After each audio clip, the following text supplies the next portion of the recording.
जरा अपने आसपास नजर डालिए। क्या आपने भी एक बात महसूस की है? एक समय था जब 25 साल की उम्र तक शादी हो जाना सामान्य बात मानी जाती थी। अगर किसी लड़के या लड़की की शादी 26 या 27 साल तक न होती तो घर वाले चिंता करने लगते थे, रिश्तेदार सवाल पूछने लगते थे, समाज बातें बनाने लगता था। लेकिन आज समय बदल चुका है। आज 30, 32, यहां तक कि 35 साल की उम्र के बाद भी हजारों, लाखों युवाओं की शादी नहीं हो रही। कुछ अपने करियर में व्यस्त हैं, कुछ सही जीवन साथी नहीं ढूंढ पा रहे, कुछ रिश्ते बार बार बनते हैं और टूट जाते हैं, और कुछ लोग ऐसा महसूस करते हैं मानो कोई अदृश्य बाधा बार बार उनके जीवन में आकर सब कुछ रोक देती है। ऐसे में हर साल सावन का महीना आते ही एक प्रश्न बार बार सुनाई देता है। क्या महादेव सच में विवाह के मार्ग खोल सकते हैं? क्या सावन में पार्थिव शिवलिंग बनाकर पूजा करने का कोई विशेष महत्व है? क्या कांवड़ का जल चढ़ाने से विवाह की बाधाएं दूर हो सकती है, या ये सिर्फ एक लोक मान्यता है? आज इन सभी प्रश्नों का उत्तर ढूंढने की कोशिश करेंगे। लेकिन सबसे पहले एक बात बहुत स्पष्ट कर दूं। इस वीडियो का उद्देश्य किसी चमत्कार का दावा करना या ये कहना नहीं है कि कोई एक पूजा हर व्यक्ति की शादी निश्चित रूप से करा देगी। ऐसी बात न तो शास्त्र कहते हैं और न ही कोई ईमानदार साधक। लेकिन हमारे शास्त्रों, लोक परंपराओं और गुरुजनों ने सावन, महादेव और विवाह के बीच एक गहरा संबंध जरूर बताया है। और जब उस संबंध को समझा जाता है तो सिर्फ शादी ही नहीं बल्कि पूरा जीवन एक नई दिशा ले सकता है। क्या आपने कभी सोचा है, भगवान शिव, जिन्हें वैराग्य का प्रतीक कहा जाता है, उन्हीं को आदर्श गृहस्थ भी क्यों माना जाता है? क्यों मां पार्वती ने महादेव को पति रूप में पाने के लिए कठोर तप किया? और क्यों आज भी सावन के महीने में लाखों लोग जल लेकर कांवड़ यात्रा करते हैं? क्या इसके पीछे सिर्फ परंपरा है या कोई बहुत गहरा आध्यात्मिक संदेश छिपा हुआ है? यही इस पूरी श्रृंखला में एक एक करके समझेंगे। लेकिन अगले भाग में मैं आपको एक ऐसी कथा बताऊंगा जिसे जाने बिना सावन, कांवड़ और विवाह का पूरा रहस्य समझना लगभग असंभव है। और यकीन मानिए, उस कथा के बाद आप सावन को पहले जैसी नजर से शायद कभी नहीं देख पाएंगे। हर हर महादेव। अब सबसे बड़ा प्रश्न, आखिर सावन का महीना, विवाह और महादेव, इन तीनों का आपस में क्या संबंध है? क्या यह केवल एक धार्मिक परंपरा है या इसके पीछे कोई गहरा संदेश छिपा है? कहा जाता है भगवान शिव वैराग्य के प्रतीक हैं। उनके पास न सोने का महल, न राज सिंहासन, न ही राजसी वैभव। भस्म उनका श्रृंगार है, हिमालय उनका निवास है और श्मशान उनकी तपोभूमि। फिर ऐसे महादेव को पति रूप में पाने की कामना माता पार्वती ने ही, क्योंकि यही इस कथा का सबसे सुंदर रहस्य है।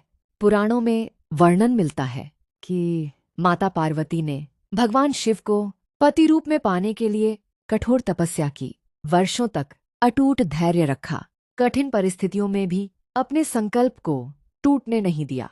कुछ परंपराओं में सावन का महीना उसी श्रद्धा, धैर्य और समर्पण का प्रतीक माना जाता है। यही कारण है कि आज भी कई अविवाहित युवक और युवतियां सावन में महादेव की विशेष पूजा करते हैं। लेकिन यहाँ एक बात समझना बहुत जरूरी है। माता पार्वती की तपस्या सिर्फ विवाह के लिए नहीं थी, वह एक ऐसे जीवन साथी के लिए थी जो धर्म, सत्य और आध्यात्मिकता का प्रतीक हो। यानी उन्होंने सिर्फ पति नहीं मांगा, उन्होंने योग्य जीवन साथी की कामना की। और शायद यही सबसे बड़ा संदेश भी है। आज बहुत लोग जल्दी शादी चाहते हैं, लेकिन क्या वे सही जीवन साथी भी चाहते हैं, या सिर्फ समाज के दबाव में कोई भी निर्णय ले लेना चाहते हैं? महादेव हमें धैर्य सिखाते हैं, माता पार्वती हमें संकल्प सिखाती है, और सावन हमें विश्वास सिखाता है। इसीलिए कई परंपराओं में ये माना जाता है कि सावन में किए गए जप, व्रत और शिव आराधना साधक के मन को स्थिर करती है, उसे सही निर्णय लेने की शक्ति देती है, और यही आगे चलकर जीवन के महत्वपूर्ण संबंधों पर भी सकारात्मक प्रभाव डाल सकती है। लेकिन अब एक और प्रश्न, अगर सावन में महादेव की पूजा इतनी महत्वपूर्ण मानी जाती है, तो पार्थिव शिवलिंग का इसमें क्या स्थान है? लोग मिट्टी का शिवलिंग क्यों बनाते हैं, और कुछ परंपराएं विवाह की कामना के साथ इसे क्यों जोड़ती हैं? यही सबसे रोचक और कम चर्चित विषय हम पहुंच चुके हैं उस प्रश्न पर जो हर सावन में हजारों लोग पूछते हैं। क्या पार्थिव शिवलिंग बनाकर महादेव की पूजा करने से विवाह के योग बन सकते हैं? क्या सच में ऐसी कोई साधना है, या यह सिर्फ एक लोक मान्यता है? आइए इसे समझने की कोशिश करते हैं। सबसे पहले यह जान लीजिए कि पार्थिव शिवलिंग मिट्टी से बनाया गया शिवलिंग होता है। पार्थिव अर्थात पृथ्वी से निर्मित। शास्त्रों में पार्थिव शिवलिंग पूजा का विशेष महत्व वर्णित मिलता है, क्योंकि मिट्टी हमें एक गहरी बात याद दिलाती है, जो आज है वह कल मिट्टी में मिल जाएगा। यही विनम्रता है, यही समर्पण है, और यही महादेव का संदेश भी। लेकिन अब विवाह की बात। कुछ परंपराओं में ऐसा माना जाता है कि यदि कोई अविवाहित युवक या युवती सावन के महीने में श्रद्धा और सच्चे संकल्प के साथ पार्थिव शिवलिंग बनाकर महादेव की आराधना करे, तो विवाह में आने वाली मानसिक या आध्यात्मिक बाधाओं को दूर करने की प्रार्थना की जाती है। ध्यान दीजिए, मैंने कहा कुछ परंपराओं में माना जाता है। यह कोई निश्चित वचन या गारंटी नहीं है, क्योंकि महादेव की भक्ति कोई लेन देन नहीं है, यह समर्पण है। अब एक बात बहुत कम लोग समझते हैं। अधिकांश लोग पार्थिव शिवलिंग बनाते समय सिर्फ एक ही बात सोचते रहते हैं, हे महादेव मेरी शादी करा दीजिए। लेकिन क्या यही साधना का वास्तविक उद्देश्य है? शायद नहीं। कुछ गुरुजन कहते हैं, पहले खुद से एक प्रश्न पूछो, क्या मैं एक अच्छे जीवन साथी के योग्य बन रहा हूं? क्या मेरे भीतर धैर्य है, सम्मान है, जिम्मेदारी निभाने की तैयारी है? क्योंकि महादेव सिर्फ रिश्ते नहीं देते, वे रिश्ता निभाने की बुद्धि भी देते हैं। यही कारण है कि साधना का पहला फल अक्सर मन के भीतर दिखाई देता है। क्रोध धीरे धीरे कम होने लगता है, अधीरता शांत होने लगती है, नकारात्मक सोच धीरे धीरे विश्वास में बदलने लगती है, और जब मन बदलता है तो निर्णय भी बेहतर होने लगते हैं। यही सच्ची साधना है। लेकिन अब एक और प्रश्न, अगर पार्थिव शिवलिंग पूजा इतनी महत्वपूर्ण मानी जाती है, तो सावन में कामवड़ लेकर महादेव को जल क्यों चढ़ाया जाता है? क्या कामवड़ का विवाह से कोई संबंध माना गया है, या इसके पीछे कोई और बहुत बड़ा आध्यात्मिक रहस्य छिपा हुआ है? यही हम पहुंच चुके हैं उस परंपरा पर जो हर सावन में करोड़ों शिव भक्तों को सड़कों पर नंगे पैर चलने के लिए प्रेरित करती है। कांवड़ यात्रा लेकिन क्या आपने कभी सोचा है कि आखिर महादेव को जल चढ़ाने के लिए इतनी लंबी यात्रा क्यों की जाती है? क्या भगवान शिव को सिर्फ जल चाहिए या इसके पीछे कोई बहुत गहरा आध्यात्मिक संदेश छिपा है? कुछ पुराणों और लोक परंपराओं में समुद्र मंथन की कथा इससे जोड़ी जाती है। जब हलाहल विष निकला तो पूरे ब्रह्मांड में हाहाकार मच गया। तब भगवान शिव ने सृष्टि की रक्षा के लिए उस विष को स्वयं ग्रहण कर लिया।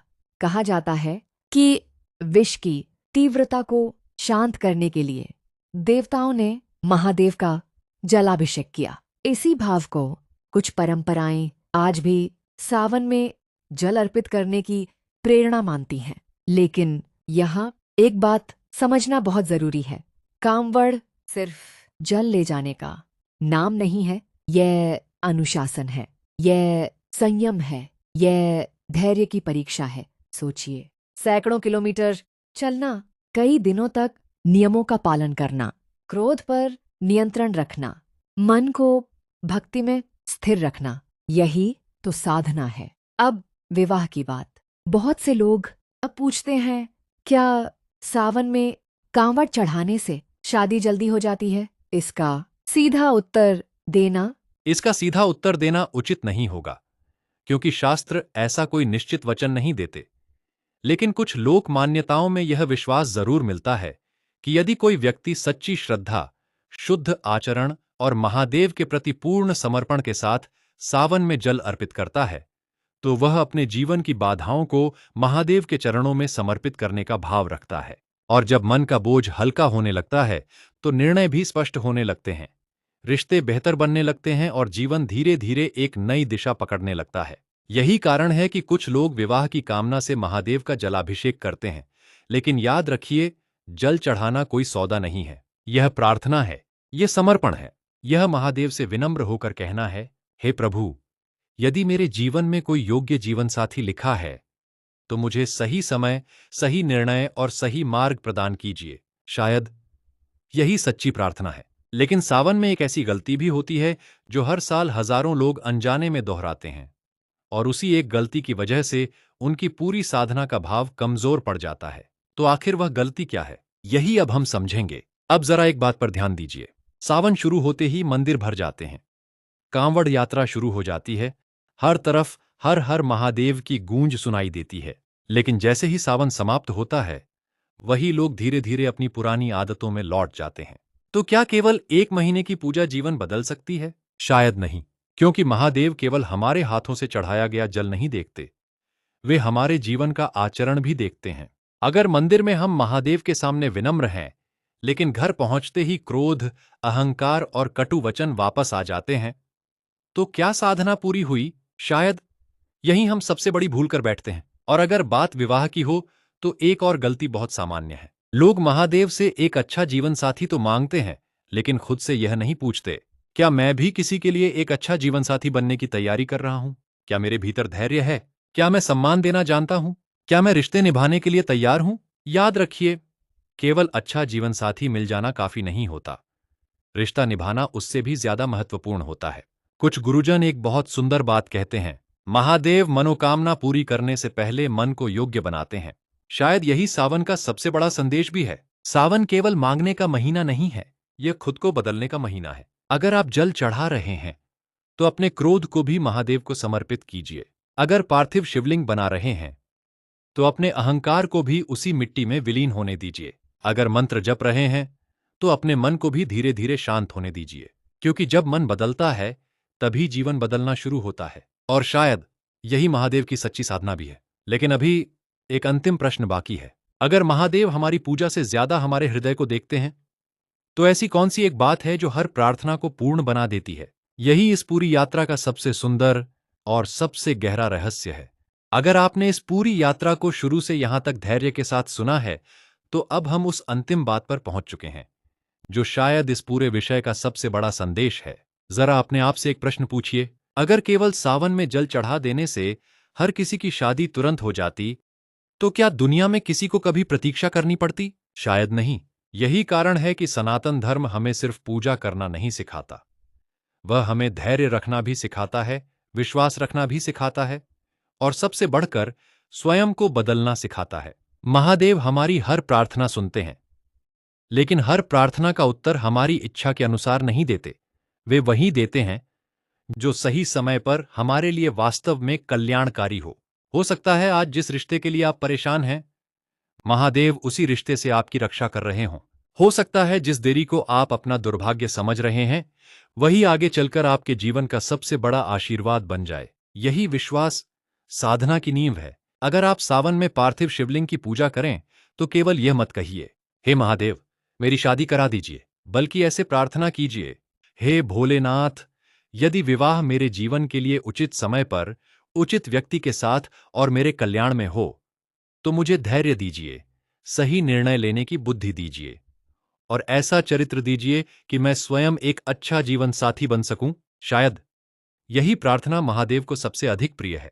याद रखिए, भगवान शिव केवल जीवन साथी नहीं देते, वे जीवन जीने की समझ भी देते हैं। वे केवल रिश्ता नहीं देते, रिश्ता निभाने का धैर्य भी देते हैं।